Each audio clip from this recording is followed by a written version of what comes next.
नमस्कार today flash news को स्वागत करुच्ची मु अमूल्य जेना। आसंतु देखिबा आजिर flash news. Today flash news.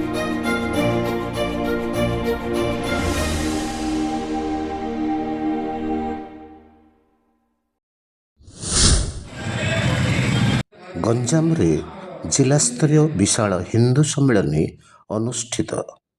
Brahmapur सहर खलिकोट कॉलेज खेलपड़िया परिसर रे आयोजित यह विशाल सम्मेलन रे श्री हनुमान चालीसा पाठ, ज्ञान यज्ञ, घृत यज्ञ और अन्न यज्ञ सहित हिंदू समाज सुरक्षा और कर्तव्य विषय रे आलोचना करा जायतिला।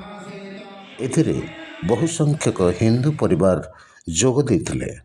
गंजाम जिला प्रतिनिधि Krishnachandra Samantaray report, today flush TV.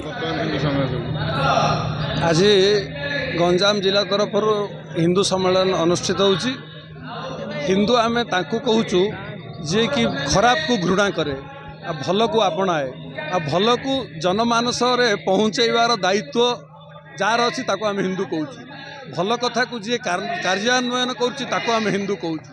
आज की 100 वर्ष तले एक समर्पित संस्था, आज को 100 वर्ष तले एक समर्पित संस्था राष्ट्रीय स्वयंसेवक संघ तार जो सेवा और समर्पण कार्यक्रम भारत माता संतान मान उद्देश्य करथिला ताकू तार उत्थान पतन भितर ए पर्यंत 100 वर्ष बीती जाइछि। अर्थात वर्तमान जो समृद्ध करिवार हिंदू संस्कृति को, हिंदू धर्म को, हिंदू दर्शन को समृद्ध करिवार जो आवश्यकता रही ताकू सुचारू रूपे कार्यान्वयन करबा पई पंचसूत्री कार्यक्रम कराई। ताको होची प्रथम रे आमे स्वदेशी आचरण करिवा, स्वदेशी को अवलंबन करिवा, आमे पर्यावरण रक्षा करिवा, आमे सामाजिक समरसता रक्षा करिवा, आमे कुटुंब को प्रबोधन माने कुटुंबर व्यवस्था को उत्तरोत्तर उन्नति करिवा, निज परिवार को सुदृढ़ करिवा, एमती ए प्रकार रे निजर कर्तव्य बोध को पालन करिवा। एई 5टी सूत्र रे आमे आम हिंदू धर्म दर्शन और संस्कृति को पुनरुत्थान करी विश्वगुरु आड़ को जाइपरिवा एथिरे संदेह नहीं।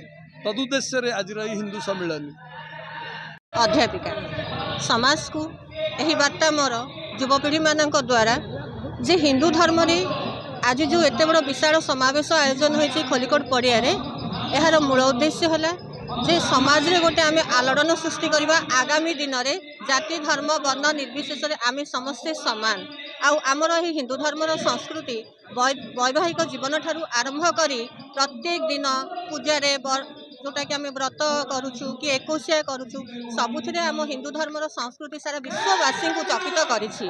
तो आगामी युवपीढ़ी माने एही संस्कृति को बजाय रखिबे, एही परंपरा को बजाय रखिबे। आम हिंदू धर्म रे जो परंपरा रही पूरी जगन्नाथ संस्कृति जोठी कि ब्राह्मण ठारू चंडाल पर्यंत आम समस्ते जाति धर्म वर्ण निर्विशेष से प्रसाद को सेवन करुचु। तो आम हिंदू धर्मर संस्कृति होची महान संस्कृति, ऐक्य परंपरा को बजाय रखिबा। आम युवपीढ़ी माने एथिरे सामिल होइचंदी। अधिकांश रे युवपीढ़ी माने आगो को बढ़ंतु आम संस्कृति बंचु, आम परंपरा बंचु, यह विश्व दरबार रे एक स्वतंत्र परिचय सृष्टि करू।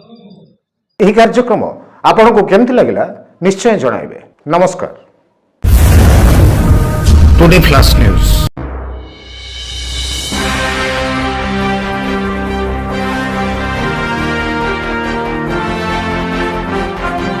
Hi friends, please like, share and subscribe Today Flash News. Bye bye. Today Flash News.